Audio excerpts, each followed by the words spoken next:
Okay, so, all right, Virgo, we're going to jump right into this here. Just want to make sure you guys are able to see other cards. Your underlying energy, guys, is the Ten of Cups, which is awesome. So this is really talking about family, completing of an emotional cycle. For a lot of you guys could be really seeing the rewards of it happily ever after. Underneath here, you guys have the Five of Swords. So there was a lot of work going through this. I think there was a lot of change, a lot of conflict. There's a lot of focusing on what it is that you wanted, and I feel like you being selfish resulted in something that maybe you can actually truly feel happy about, right? This is something that is the result of your emotional manifestation, usually, because it's right after the Nine of Pentacles, or Nine of Cups.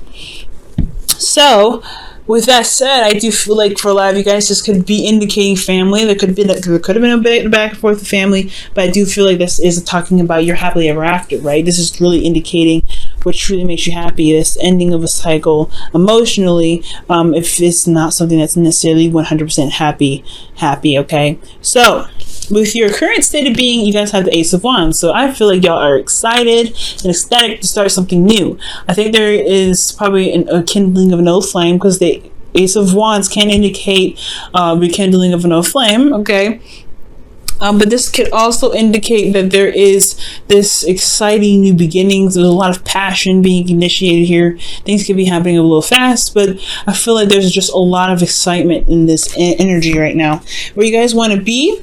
Well, you have the Six of Cups. The reason why I'm definitely saying that there could be a rekindling of an old relationship is because perhaps you guys want to reconnect with someone from the past, or you guys may want to reconnect with a connection that you have with someone already currently, that you have with someone in the past. Okay, so you may want to feel a certain way that you have felt for this person before, maybe a stronger bond, maybe to reestablish a sort of bond, or maybe you guys really want a soulmate connection. But I feel like you guys either want somebody from the past back, somebody that is currently with you, or somebody that's probably, you may not be with at this time, but you may want to reconnect with this person. But the thing that's keeping you from reconnecting with the Six of Cups energy is the High Priestess. So the High Priestess could be talking about trusting your intuition, following your instincts, but there could be some information that you may not have access to yet. There's some hidden knowledge here that you may need to see or may need to hear, or there is something that your intuition is trying to warn you about. And the reason why the High Priestess is coming up is because of the Six of Swords. Perhaps there is some distance. Maybe this person is long distance, far away. But this could also indicate that there is a change. There's a shift in energy and shift in ways of thinking and doing something. Perhaps you guys have moved away, or there was some transition that has happened. And I feel like this change is what's left the kind of situation kind of blurry, kind of hard to see, really kind of hidden here. Now, for your best path to follow, I'm getting the King of Swords. For a lot of you guys could be dealing with an Aquarius. For a lot of you guys, this could be talking about someone that you feel is very intellectual, very intelligent, very good with their words, very, very helpful in regards to being available for advice. But I really feel like for a lot of you guys, maybe this could be consulting someone that can truly be of assistance in regards to someone that can provide you with advice. I don't think this is talking about gaining a lawyer. I'm not getting any kind of law cards here, but that could be one of those things that you may want to. This could be something here. At Ten of Cups endings relationship here. Maybe you guys want to connect with somebody that is probably, you guys are trying to get a divorce, but I'm not getting that sense. Okay, for some of you it could happen, but it's not coming up strongly for me. I'm going to go ahead and pull a clarifier for you guys and see what the High Priestess could mean for you guys here, because it's not very clear for me. The Ace of Wands came up again. That's interesting.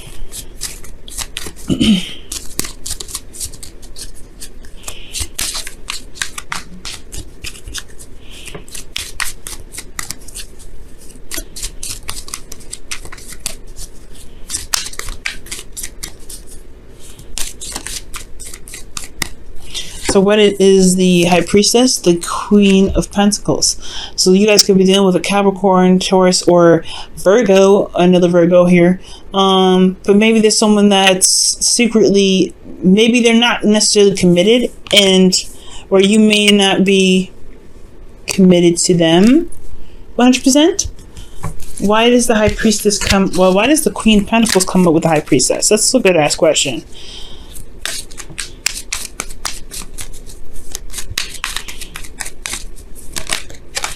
The Four of Wands. Okay, so yeah, this is talking about commitment here. I feel like there's somebody that's already committed to someone else. Maybe that you are wanting to connect with somebody from the past, but they're kind of already engaged, or in, not necessarily engaged in like physically engaged, but engaged in other prospects or projects or career paths or things like that. There could be something here in regards to someone not necessarily being emotionally available. So there could be that, right? But there is some sort of psychic connection here, but maybe there's just something here that you're not getting. There's some sort of blockage here. And that could be that one's communication, and two, that's just that they're not necessarily available. Because of some sort of change that happened in the past. Maybe there's somebody that moved away, someone that done something differently, someone that's, you know, that's changing their environment. Maybe you changed your environment, and then going back to them, you find them, they're not really necessarily available, or they blocked you from everything. Or maybe they haven't really been communicating. But they're kind of like, it's ghost town for them. I'm not seeing the Seven of Swords, but the High Priestess with the Queen of Pentacles. Somebody is just probably not making the effort to show that they're willing to commit to a relationship right now. Now, the King of Swords is somebody that's coming up here in regards to your best path to follow. I'm going to pull a card for that too. Why is the King of Swords their best path to follow here?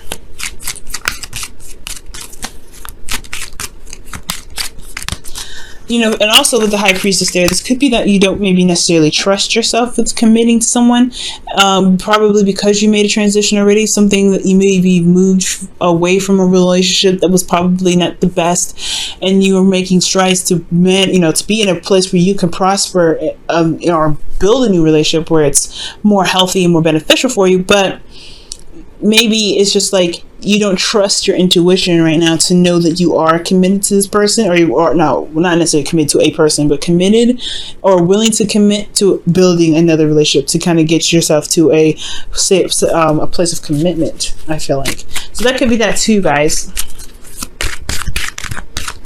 And I feel like maybe the King of Swords is to be very strict and very straightforward on your truth, if not necessarily a person.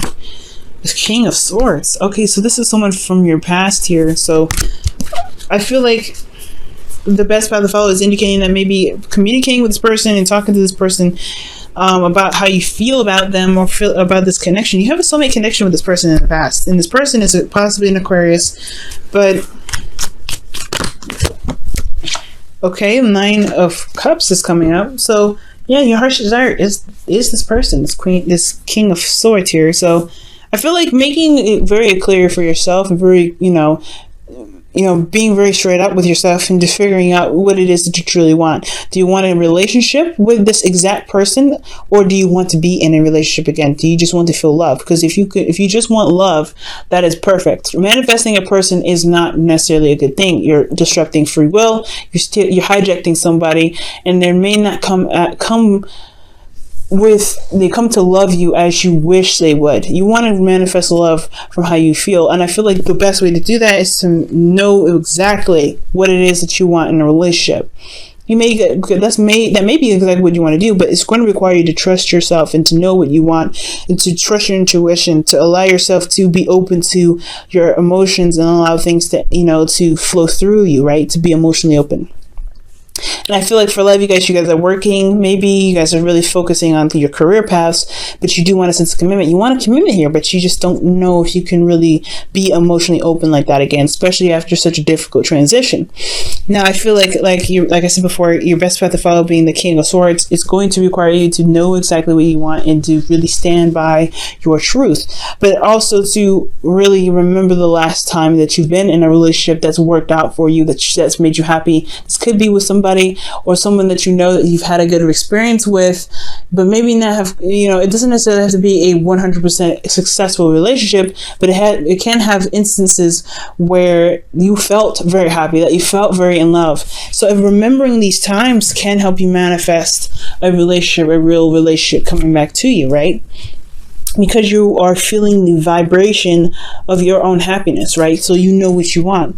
And I feel like just standing by what you want and feeling like you're as if your partner is there, right? Not necessarily the exact person, because you don't want to, like I said, you don't want to hijack someone's free will, but you want to manifest love to come into your life, and then the right person will come to you. And you may be surprised. It could be the person that you want, or it could be somebody that you didn't even see coming, but they just fit the exact profile of what it is that you guys are looking for. Now, in your feelings, you have 7 of Pentacles. This is where it's coming in at, right? 7 of Pentacles is like you're not necessarily sure if you could commit to another relationship, considering how painful, how difficult it was for you to transition from the last situation. So you guys are having to go through, certain situations in yourself where you're having to kind of look at your circumstance, look at your past, and say, okay, is this something that I really want to go ahead and delve into? You've been through a lot, and you've done a lot of work already. It's almost like that kind of the negotiation or last conversation with yourself before you're completely committing to it and going for it. So I feel like right now you guys are not necessarily sure about whether or not this is something that you truly want to actually commit to, a relationship or building something that's long term with somebody again. But in your hopes and fears, you want to release old things. You want to release certain things.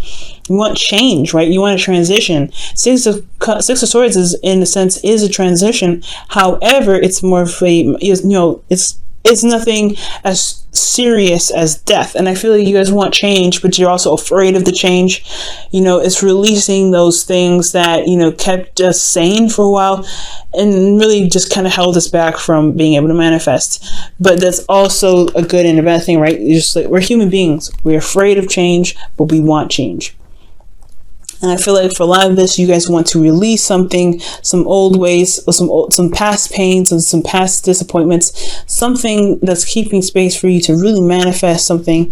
Maybe this, like I said before, trusting your intuition and trusting your heart and being open to love. Maybe that's just kind of scary for you right now, but you do have the strength to be able to manifest what it is that you want. You just have to believe that you can have it again.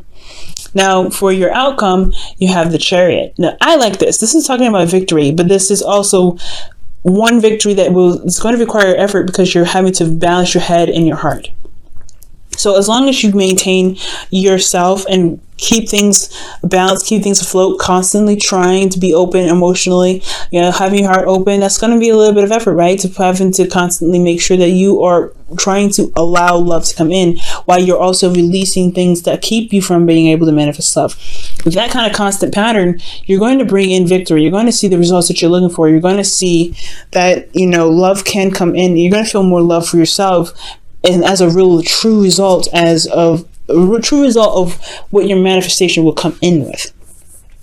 Okay, so that's why loving yourself is so important. Love yourself, heal these old wounds, right? Release this clutter from your life to be able to give birth to something new. Because death isn't just cleansing, right? It's not just releasing and purification. It's also rebirth. So rebirth here, right? Making space, constantly making the effort to be emotionally open, constantly making the effort to allow, to release those whole situations where you've built up that wall to kind of keep yourself safe. It's good to have boundaries, but when you start to restrict the things that you're trying to manifest, there has to be some sort of cutting away at certain branches that may not be serving you the best purpose. Okay, now we're going to go ahead and pull you guys your oracle cards for the week. We're going to pull your romance angels first and see what comes out for you guys. Okay, and the card for you guys is new love. A new person has stirred your romantic feelings. And then it makes sense, right, for somebody to come in to really kind of question whether or not you can be open to love again, to be, to have this feeling of being with somebody and committing to them. You've been through something pretty hard. But and this could even be with the person that you're currently with. It's recommitting to them and recommitting to the relationship if you can truly do that. But I really feel like if you really love them and you really want to make things work, you can make it work, Virgo. That's the beauty of it. You can make it work. It's just going to require you to release some things that may not have been too great for you in the past in regards to the relationship. So you can have the happiness that you deserve, which is this 10 of Cups as your underlying energy, because everything's all circling around to your happily ever after, what you believe your happily ever after should be. And you can make it happen. You just have to believe in yourself that you can do it. And trust that you can manifest that. But you have to be open, of course. All right. And you guys have do something for someone else. Give your attention to someone else.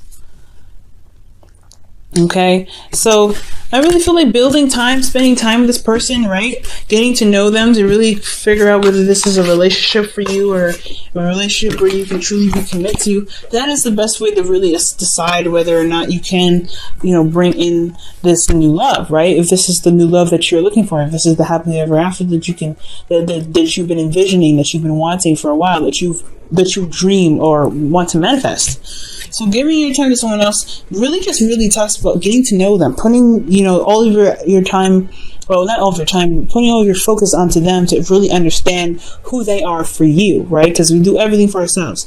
You have to figure out what they do for you, or what they are, who they are for you. And when doing so, I feel like things would be able to kind of snap into place as well.